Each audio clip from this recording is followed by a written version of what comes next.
Hello, I'm John Rossi, a touring drummer with the love of all things animal. When I'm on the road, I visit as many zoos, aquariums... Hey, wait a minute. What's going on?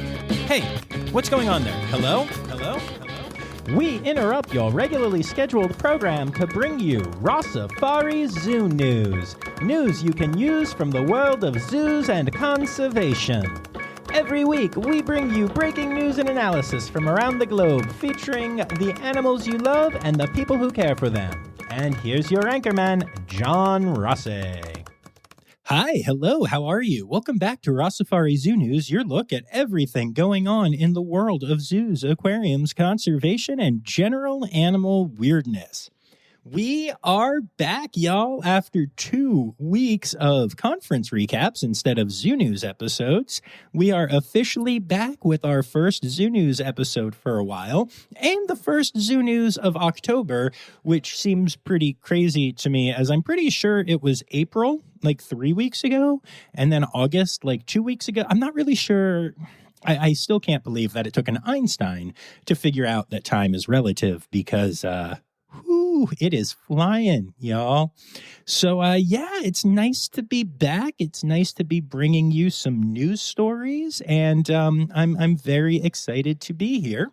So I know we picked up a bunch of new listeners over the conference. So for those of you who might be new to this is Rossifari Zoo News. It is a newscast all about what's going on in the zoo world, and it is sent to me by people. That was a weird way to phrase that, but hey, I'm riffing and I'm a little out of practice. People can tag me on social media at Rossifari or on TikTok at Rossifari Pod. And you can also email me stories, rossifaripod@gmail.com. And whether I include your stories or not, I'll say your name at the end of the episode. And I got to tell you, after going a couple weeks without doing one of these, we have a lot of people whose names we're going to say at the end of the episode. And I'm so grateful that nobody bailed on sending in stuff over the last couple of weeks. So last 2 weeks, a lot of conferences, y'all. And I know you heard the recaps, but I really can't stress enough how amazing those conferences were. In some other industries and even in some religions and stuff, I've heard the term mountaintop experience used before, and I've never heard that in the zoo world, but that really is what these conferences represent to me. As a matter of fact, I found myself answering some of the anti-zoo comments on my social media pages while, at these conferences, and it was so just extra astonishing for me to sit there and be like, wow, just wow.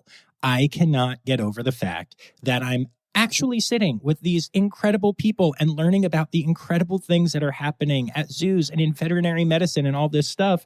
And at the same time, have people saying the dumb, normal stuff like people who work in zoos are evil, man, or, whatever. Oh, zoos are just there for profit. Zookeepers just want to make money off animals because, we all know that zookeepers are making all the money. But it was really crazy to literally, one guy was like, every scientific paper in the world agrees that zoos are bad. And I was like, really? Because I'm sitting at a veterinary conference right now where the current slide is a study about orangutans and how they're living longer in, human care than in the wild. And that seems to contradict what you're saying, friend. I was literally looking at the slide. It was just amazing. But yeah, I am on an absolute high from that trip. I also slept for almost 11 hours afterwards and ended up getting kind of sick and all kinds of things because, that's a lot of travel.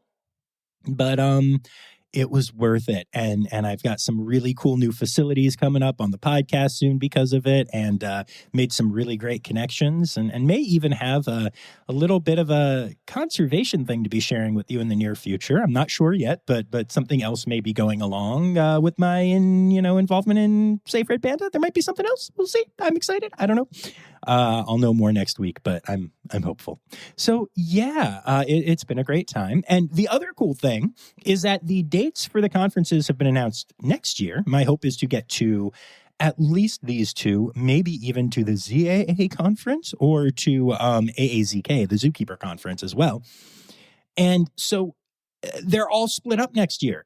AZA and AAZV for the last 2 years have been back to back, and AAZK tends to fall over the AAZV conference. Next year, they are all at different times with at least a week between them. So for you Zoo News lovers, that's good news. And also for me, it means I might be able to get to more of the conferences, or, maybe just do the same amount, but less almost dying of exhaustion because I'll have some time to recover. Who knows?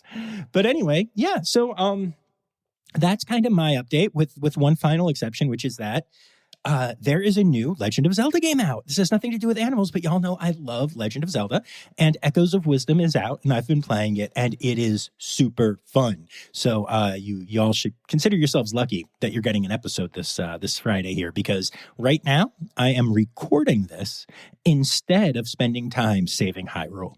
You're welcome. So with all of that said,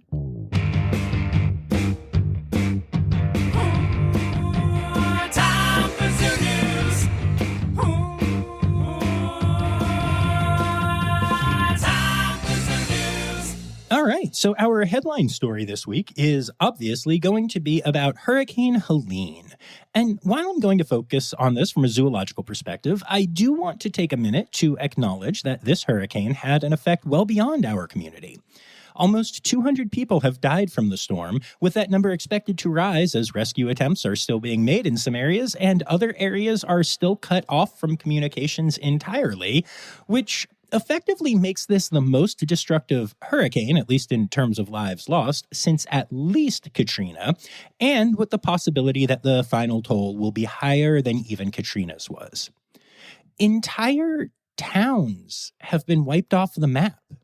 The craziest thing about this hurricane is that some of the areas that were the most affected were inland, in areas that you wouldn't think could be affected by a hurricane. Western North Carolina was hit ridiculously hard, with entire towns and cities wiped out and others completely cut off from the rest of society. Now, keep in mind, this is an area that is close to 300 miles, or just under 500 kilometers, from the ocean. That's the entire opposite side of the state from where the ocean is. But a lot of that area is just gone now. And it's also where our friends at the WNC Nature Center are located. And fortunately, they weren't wiped off the map. However, the center is temporarily closed with no reopening date scheduled yet. Amazingly, all of the animals and staff are safe and accounted for, and staff is able to get to the zoo to take care of the animals. However, the entire main road and the bridge to the nature center was washed away. So accessing the facility is not easy for the staff and is impossible for the general public. Despite the desperate need for the funds from admissions to help with repairs and rebuilding areas of the zoo, it might actually be a good thing that people can't get there, as it will give the staff more time to focus on taking care of the facility itself while also performing their animal care duties. And they aren't the only facility that was severely impacted by the storm. Clearwater Marine Aquarium flooded during the hurricane, with over 4 feet of water surging into the aquarium.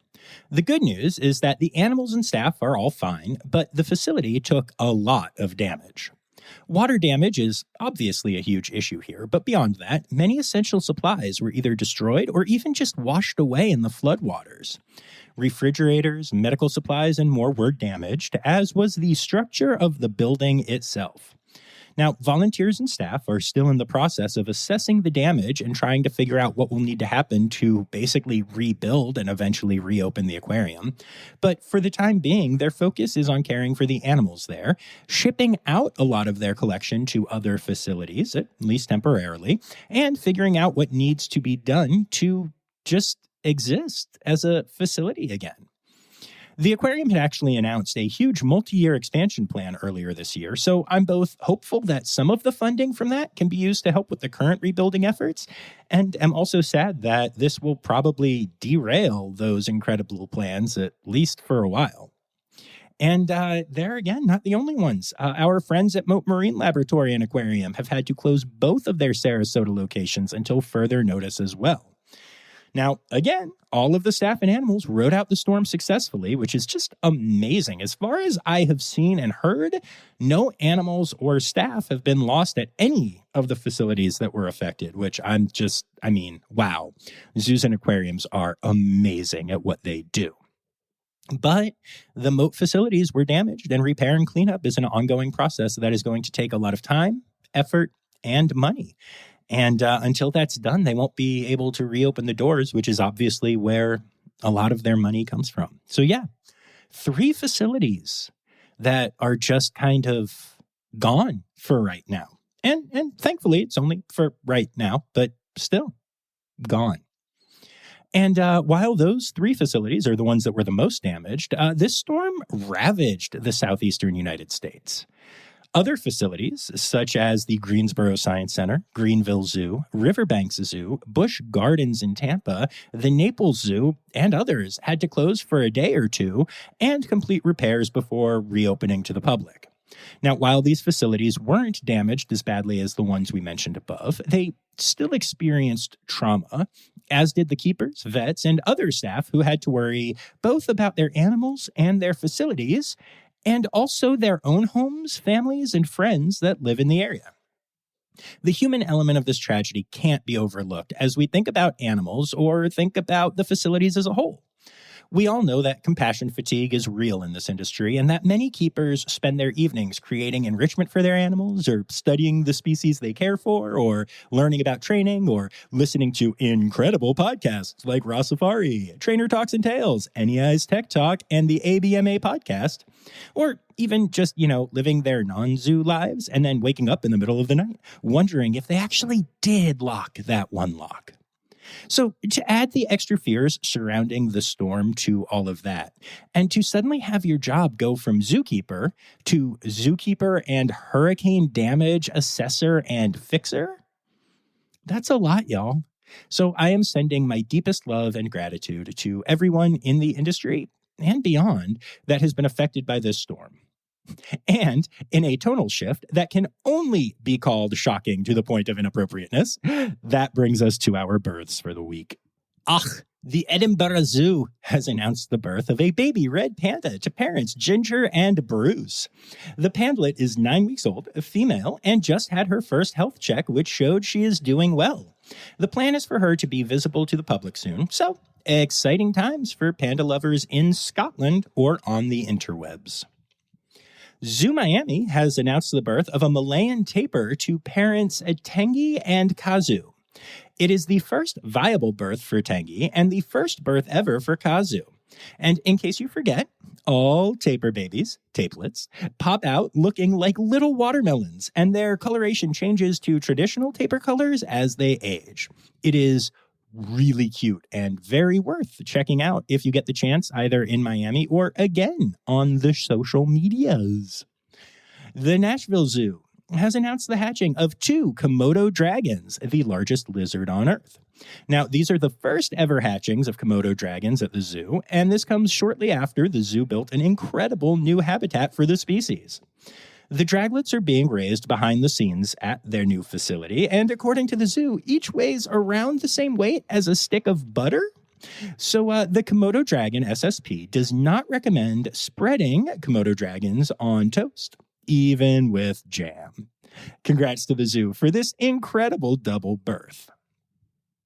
Our friends at Roger Williams Park Zoo have introduced the world to Nora, the latest member of the golden lion tamarin family that lives in the rainforest at the zoo. Now, since the family has full access to the rainforest and isn't behind glass or anything, you have a unique opportunity to go see a baby GLT at RWPZ and get pretty close. Don't, be dumb and try to get too close, of course. Also, just too many acronyms in this world. But hey, we love RWPZ, so go see their GLT. The first ever aardvark cub, Aardlet, has been born at the San Diego Zoo Safari Park, and it was born to mother Padme.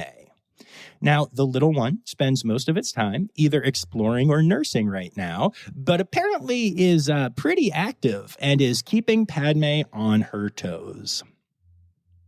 And then last but not least, in births this week, a mountain bongo has been born at the Marwell Zoo in the UK.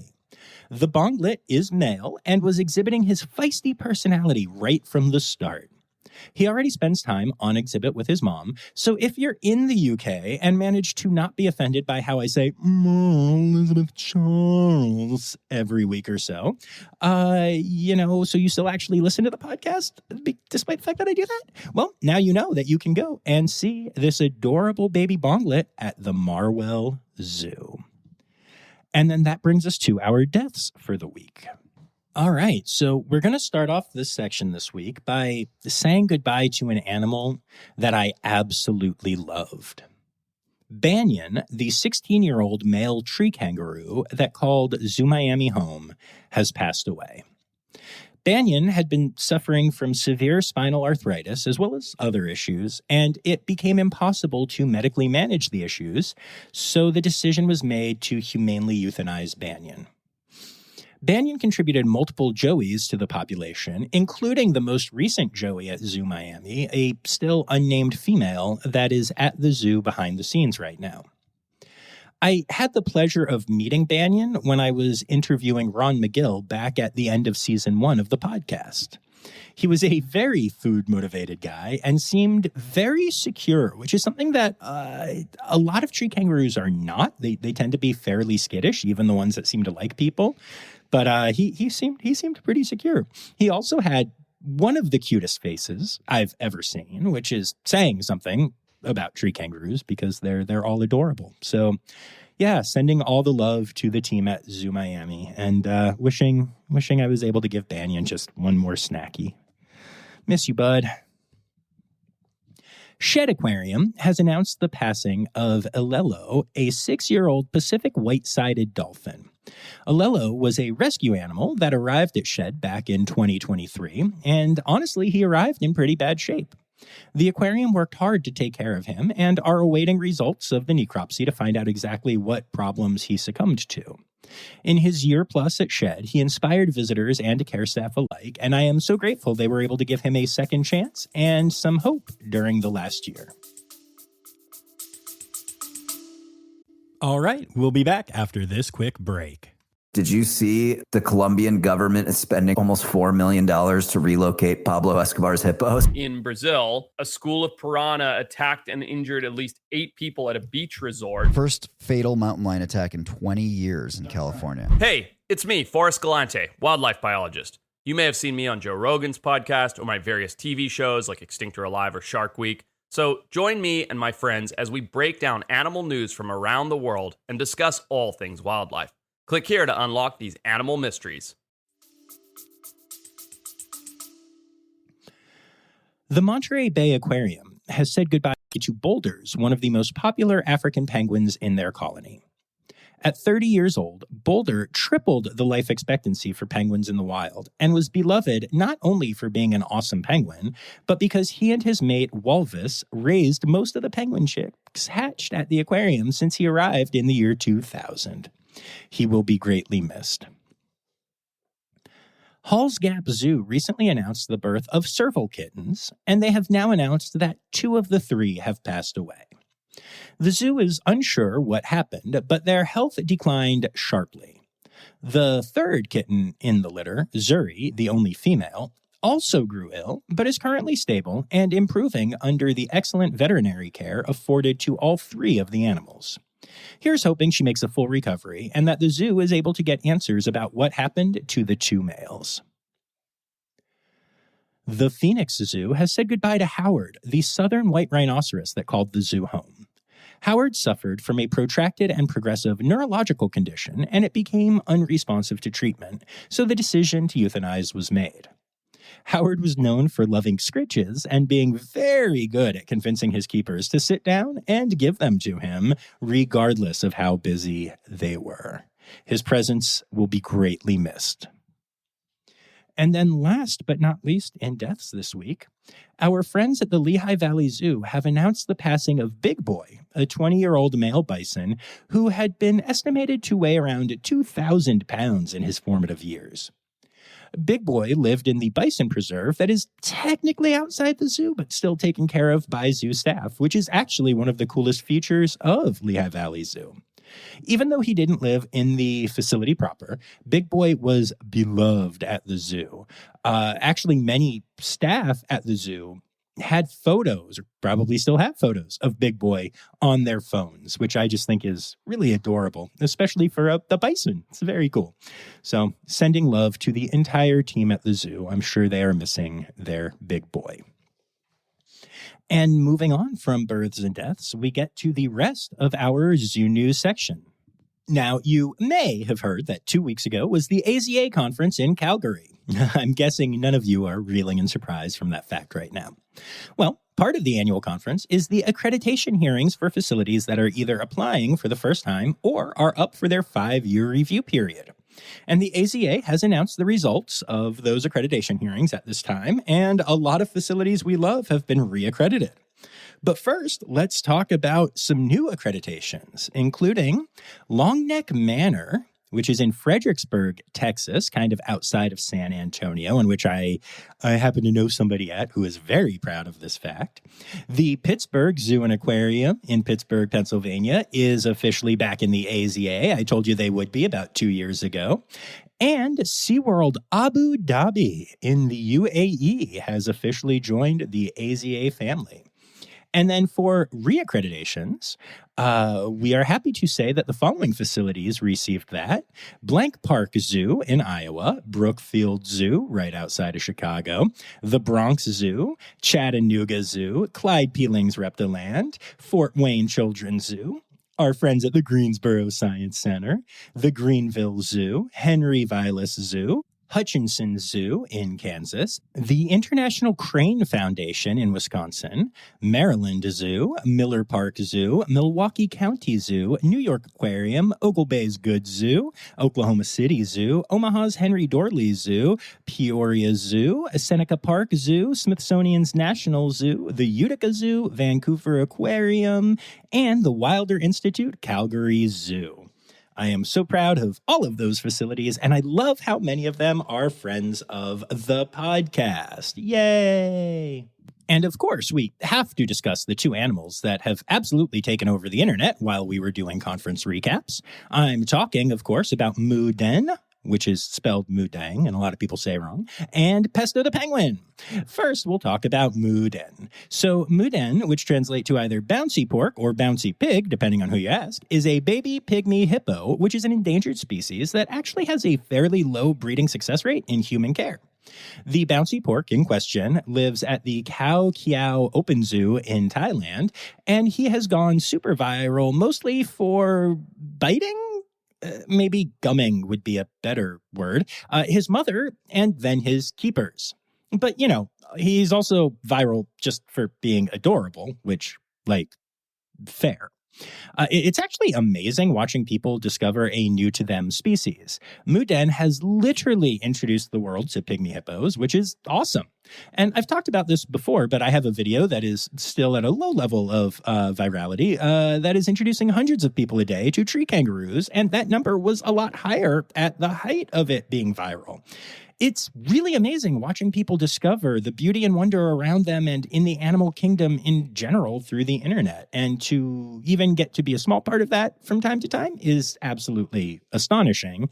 And it's so cool that Muden is getting to have this effect on these people. And then we get to Pesto. Pesto is a king penguin chick that is 9 months old and weighs in at 49 pounds or 22 kilograms, despite the fact that his parents each weigh 11 kilograms or 24 pounds each. Now, Pesto is currently the same weight as a human child between the ages of 5 and 7. So he is a big boy. And he was born at Sea Life in Melbourne, Australia.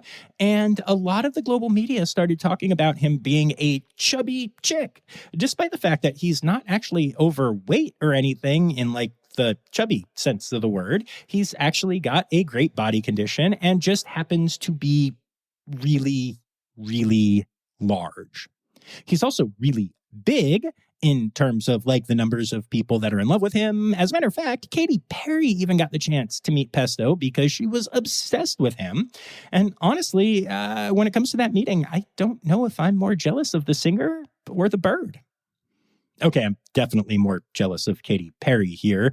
I would much rather meet another penguin than Katy Perry, even though I actually really like her and think we would probably be friends. Katy, call me. No? Maybe? No, wait, that's a different singer. Anyway, there has actually been a ton of really amazing content about the two viral babies happening right now, including memes of kaiju-like versions of Pesto and Muden engaged in battle and such. It's really cool to see these two animals become so popular, especially in the case of Muden, since a lot of people didn't even know that pygmy hippos existed. So I'm not going to go into like a ton of details about these two animals because honestly, if you're listening to this, you've either heard about them and obsessively watched them, or if you're somehow learning about this for the first time, you can go down your own rabbit hole online because that is what us zoo fanatics do. But yeah, yay celebrity animals. And then just a couple quick other zoo news stories. First of all, our friends at Greensboro Science Center earned the highest score in a comprehensive national study focused on growth and success amongst science museums in the United States. Number 1 in the country. And they not only won, but it was a straight-up blowout as the GSC scored an 81 and second place was a 71, with the remaining top 10 all separated by just a few points at most. So super proud of the amazing team at this amazing facility. And then last but not least in zoo news, the Bronx Zoo has debuted a float for the 2024 Macy's Thanksgiving Day Parade. It's called The Wondrous World of Wildlife, and it honors the zoo's 125th anniversary. The float features a Russian boreal forest area with an Amur tiger, an African savanna area including a giraffe, zebra, ostrich, and hornbill, and an African rainforest with a gorilla, okapi, and African gray parrot. And the fact that they were able to add a fake okapi to this float only serves as further proof that zoos are able to create fake okapis, lending further credence to my theory that all okapis are fake and created behind the scenes at zoos and need to be plugged in at night. No, I met an okapi at Greensboro. I have to remember that. Maybe I need to spend more time with Bakari because it just doesn't seem to have landed, y'all. And that brings us to Conservation, News Time. Oh, yeah. Between recording zoo news and conservation news, Miles and I just had sushi. I hope that you've also had that good of an experience. Anyway, moving on to our conservation news here. So stories like this one, they drive me crazy, but they are a reminder of just how much work we still need to do to educate people on things that we think, most people have figured out. So I've talked a lot on the podcast about the fact that sea turtle education is actually going really well, and entire communities are coming together to help save sea turtle species, and it's all kind of amazing and beautiful. And I love those stories, and this is not one of those. A man in Fort Lauderdale, Florida, was arrested recently for driving through sea turtle nests on the beach. He was drunk, which does that make it better or worse, honestly? Maybe better for the turtle aspect of things, but worse for him as a human, I guess? Anyway, the guy in question, and yeah, we all knew it was a guy, didn't we, was driving a Hummer, and yeah, we all knew it was probably a Hummer or something like that, didn't we, while drunk on the beach, and he chose to drive right over well-marked loggerhead sea turtle nests, including one that was not only well-marked, but actively being monitored by people at the time. The driver actually made multiple passes, though it is believed this was less about the turtle nest and more about trying to figure out how to leave the beach because, again, drunken idiot.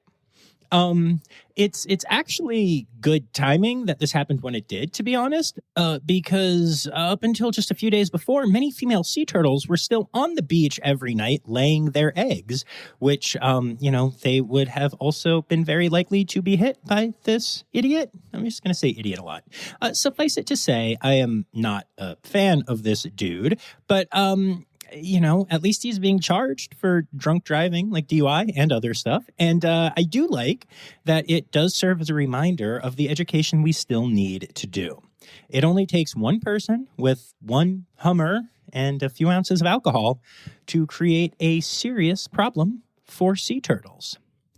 And as a friendly reminder, and an amazing segue, if you decide to go out and get drunk, you don't have to drive either home or on the beach over sea turtle nests. You can just call an Uber. And now you can Uber not only home or to other places, but to a safari. Uber is launching chartered safaris in South Africa, a service that will pick up guests from Cape Town for the day and take them out for a day of viewing animals for a flat fee. Now, I have lots of thoughts about this, commercialization of safaris from a non-South African company and all of that. But to be honest, I need to see more about what is happening before I really develop my own take on it. Let's just say that I'm cautiously optimistic about this, but also have some concerns, and we'll be looking further into it as it goes from, a thing that's been announced to a thing that's actually happening. So now we turn to Australia and to the Marsupial of the Year competition. Our Lumholtz tree kangaroos did not get named the Marsupial of the Year in the project's competition. In fact, they didn't even make the top 10. But the winner has been crowned, and it is the Greater Glider. So congrats to the Greater Glider and to WWF Australia for winning. The Greater Glider is the largest gliding mammal in Australia and has just had their status changed to endangered, which is obviously not great for them. So it is a great time for them to be getting a lot of awareness. And look, I'm obviously biased when it comes to tree kangaroos, but I have a suggestion for next year's competition that probably won't happen, but that I would love to see become a thing. I would actually love it if there were 2 categories in this competition based on the size and reach of the conservation organization that is supporting each animal. Because here's the thing. The Greater Glider is absolutely deserving of this title, and I'm glad that they got funding and donations and awareness raised and all the things. But they had the support of WWF Australia, which is an incredible organization, but it's also one with a huge reach. Meanwhile, Lumholtz tree kangaroos were supported by Tree-roo Rescue, which is literally mostly just Dr. Karen Coombs and the occasional volunteers. And they're not super online, and they don't have a lot of reach. I mean, for goodness sake, they have less than 1,500 followers on Instagram. And in a competition based on voting, it's just an unfair advantage for the larger organizations. And I wouldn't care about that. Like, as much fun as I have with this stuff, who cares who wins? But this competition can get donations for each organization that makes it into the top 10. Thus, the smaller organizations that probably need donations the most are the ones that are being knocked out by the sheer number of voters that the larger organizations have. So yeah, I hope the competition spreads so far and wide that there is the possibility for multiple divisions like this next year, so that some of the underdogs, or underoos, as it were, have a fighting chance. I'd love to see the Tree-roo Rescue be able to get some extra donations because Karen needs them. Those Tree-roos need them. But all that said, truly, congrats to the Greater Glider, the Marsupial of the Year, and to WWF Australia for winning this incredible competition. And speaking of the WWF, they have taken the lead on the reintroduction of 2 Siberian tigers into the wilderness of Kazakhstan this week. The species only has around 400 total individuals living in the wild right now, and were completely extinct in the area of Kazakhstan these 2 were reintroduced to. The hope is this will be the first of many reintroductions in the area, which will also lead to wild breeding and thus the recovery of the population there. Very cool. And then finally, in conservation news this week, the Amphibian Survival Alliance has announced the rediscovery of the Mindo harlequin toad for the first time in 5 years. The toad used to live in the cloud forests of Ecuador before being destroyed by chytrid fungus. Now, this is not only really exciting for the species, but also a great reminder that strides in technology will continue to help us better understand what is actually happening in areas that are very hard to explore or even have just like long expeditions in, because things like camera traps and stuff are just getting so much better. So yeah, it's nice to end this with a couple of really nice stories. And that brings us to... It's time for other news. It's time for other news. Hey, now, right now, it's time. It's time for other news. Hey, it's a segue to the part called other news. All right, so I learned a new fact about tree kangaroos this week. And while that is not actually news at all, it's my podcast. So I'm going to share it with you and call it other news. You're welcome. We all know that tree kangaroo tails are used for balance, and they are not prehensile, even though lots of things online say they are. What I didn't know is that they also serve as camouflage for Matschie's tree kangaroos in the wild. So it turns out that the vines in the trees of Papua New Guinea look exactly like Matschie's tree kangaroo tails. And there are a lot of vines hanging in the area, y'all.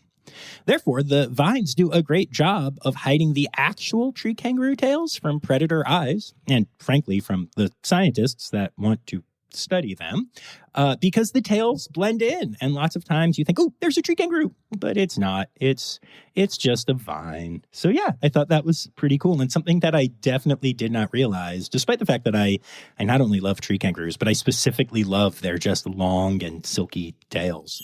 Vines, who knew? Animal, animal, animal holidays. Animal, animal, animal holidays. All right, and that brings us to our animal holidays for the week, and it is now officially October, which is Croctober, Tamara Month, Bat Appreciation Month, Squirrel Awareness Month, and Adopt a Shelter Dog Month. And this episode drops on October 4th, which is International Zookeeper Day and World Animal Day. Then October 6th is Badger Day. The 7th is World Habitat Day. And October 8th is World Octopus Day, which totally makes sense because it's the whole 8th and 8 arms thing. Although I guess August 8th would make more sense, but well, anyway, that's not for me to decide. And those are your animal holidays for the week.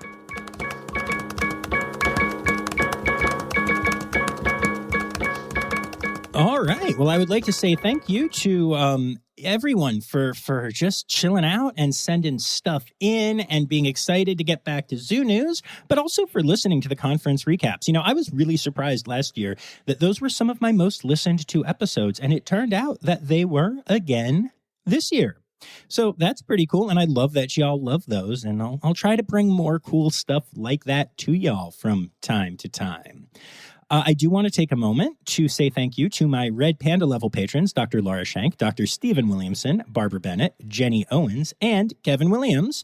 And I'd also like to say thank you to everyone who sent in stories the last couple of weeks, including Anya Keene, Colleen Lenahan, Kim Cooley-Croninger, Carrie Kirkpatrick, Kevin Williams, Emily Rockbuck, Melissa Hayward, Marianne Rossi, Ali Malensky, Kay Malensky, The Malenskys. Andrew King, Sam Evans, Dr. Laura Shank, Matt Patford, Jacob Zinn, Anna McEachran, Taylor Isaac Gray, Elizabeth Charles, Ren Howell, Jay Meredith, Michael Sebastian, Elena Bell, Dr. Zoe Rossi, Anna Martins, Lizard Dunlevy, Andrew King, Holly Page, Christina Powers, and Ann Yoshioka. Thank you all so much for contributing. I appreciate y'all. And last but not least, I want to remind y'all to be here on Tuesday for another interview episode, back here on Friday for Zoo News. And hey, the words Newsy credits backwards are Steiderk Yiswen. The Rossifari podcast is produced, hosted, and engineered by John Rossi. Editing and fact-checking by John and Dr. Zoe Rossi. Our theme song is Sevens by Nathan Burke, performed by Nathan and John. Interrupting John theme and additional voices by Taylor Isaac Gray. You can reach John directly on Instagram and Facebook at Rossifari or by email at rossifaripod@gmail.com. Rossifari is part of the Daydreamer Media Network. Now, stop listening to me and go visit a zoo.